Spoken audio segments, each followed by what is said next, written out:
Before we start, content note. This episode covers childhood sexual abuse, sex work, violence, and execution. We'll handle everything with care, but please look after yourself. This one is different from our other serial killer episodes. It's more complicated, and we want to say that up front rather than pretend otherwise. Cindy, is Aileen Wuornos a monster? That is the question, isn't it? She killed 7 people. She was convicted of 6 of those murders. She was executed in 2002. The state of Florida called her a monster. The media called her America's first female serial killer, which is not even accurate, but we'll get to that. And yet, her childhood reads like a case study in every way a society can fail a child. Abandoned, abused, homeless at 15, surviving on the streets of Florida for decades. And she claimed consistently that the men she killed had attacked her first. did they? We don't know. We will never know for certain. And I think sitting with that uncertainty, honestly, is the only responsible way to cover this case. Welcome to HILLarious Media. I'm Dylan. I'm Cindy. Episode 18. Buckle up. This one is going to make you think. Aileen Carol Pittman was born on February 29, 1956, in Rochester, Michigan. Leap year baby, born once every 4 years, which feels almost symbolic given how little the world seemed to notice her. Her father, Leo Dale Pittman, was in prison for child molestation when she was born. He was later diagnosed with schizophrenia and hanged himself in prison in 1969. She never met him. Her mother, Diane Wuornos, was 15 when Aileen was born. She abandoned Aileen and her brother Keith when Aileen was 4 years old. 4 years old. Aileen and Keith were taken in by their maternal grandparents, Lowry and Britta Wuornos. And this is where it gets worse. Lowry Wuornos was an alcoholic who beat the children regularly. There is substantial evidence that he also sexually abused Aileen, though this was never prosecuted. So she went from abandonment to abuse. There was no safe place. No safe place. By her early teens, Aileen was being sexually exploited by multiple men in the neighborhood, some of whom gave her food or money in exchange, which she needed because home was not safe. She became pregnant at 13. 13. She gave birth in a home for unwed mothers in 1971. The baby, a boy, was given up for adoption. She was sent home. Her grandmother Britta died of liver failure shortly after, and then her grandfather, who had been abusing her, threw her out of the house. She was 15. 15 years old, no mother, no grandmother, thrown out by an abusive grandfather, having just given up a baby. She dropped out of school and began living in the woods near her childhood home, surviving by sex work. I want to pause here because I think it's important to say clearly a 15-year-old child selling sex to survive is not a choice. It is a child in a survival situation that every adult in her life and every institution around her failed to prevent. Completely agree. And this pattern of exploitation and survival continued for her entire adult life. She drifted across the country. She had multiple arrests for minor offenses. She married briefly, in 1976, a 69-year-old man named Louis Fell, who she met in a bar in Florida. He filed a restraining order against her within weeks. The marriage was annulled. She married a 69-year-old when she was 20. She was looking for stability in the only way she knew how. It didn't work. She continued working as a sex worker along Florida highways through the 1970s and 1980s. And then, in 1986, she met Tyria Moore. She met Tyria Moore, and for a period, she had something that looked like stability and love. Tyria Moore. Aileen met her at a biker bar in Daytona Beach in 1986. Tyria was younger, in her early 20s. They fell in love and began a relationship that lasted several years. By all accounts, Aileen was devoted to Tyria. She supported them both financially, through sex work, and later described Tyria as the love of her life. And Tyria? Was she aware of what was happening? This is contested. Tyria later cooperated with police and testified against Aileen. She claimed she had not known about the killings until after they happened. Aileen's account was different. She said Tyria knew. The truth is probably somewhere complicated in the middle. Okay, the killings. Walk me through them.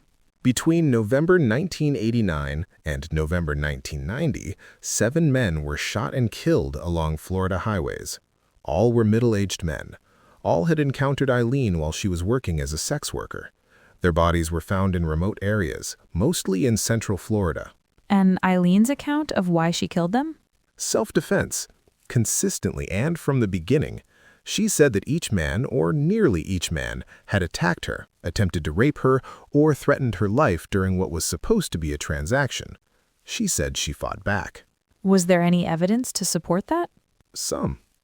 One of the victims, Richard Mallory, had a prior conviction for violent sexual offense in another state, a conviction that was not introduced at trial, which became a significant point of controversy later. If jurors had known that the first man she killed had previously been convicted of rape, the self-defense claim might have landed differently. The prior conviction wasn't introduced at trial? It was not. Her attorney did not present it. Whether that was incompetence, strategy, or something else has been debated ever since. That is a significant omission. A potentially case-changing omission. Now, to be clear, Aileen was tried for 6 murders. The self-defense argument is more plausible in some cases than others. Some of the victims showed evidence consistent with a struggle, others less so. The prosecution argued she was a predatory killer who targeted men for money. The defense argued she was a survivor, killing in self-defense. And the jury chose the prosecution's version. Unanimously and quickly. How was she caught? Police had identified her from fingerprints and physical descriptions from surviving clients and witnesses. In January 1991, they arrested her at a biker bar, The Last Resort, which is a very Florida name for the location of a serial killer arrest. Cindy, the last resort. Okay. Dahlin was back in Florida. Just before Eileen's execution, she did an interview where Aileen explained her feelings for Tyria and explained what had transpired with police. Tyria Moore had already been located by police, and here is the part that Aileen described as the deepest betrayal of her life. Police arranged for Tyria to call Aileen from a hotel room. The calls were recorded. Tyria told Aileen she was scared, that the police were after her, that she needed Aileen to confess so that Tyria could go free. And Aileen confessed? Aileen confessed to protect Tyria. She said repeatedly in those calls and afterwards that she didn't want Tyria to go to prison, so she took full responsibility. She confessed to murder charges to protect the woman she loved. Who had cooperated with police to put her there. Tyria Moore was never charged. She was granted immunity in exchange for her testimony and cooperation. She moved back to Pennsylvania and has largely stayed out of public life since. And Aileen? Aileen went to trial in 1992, convicted of first-degree murder in the Mallory case, sentenced to death.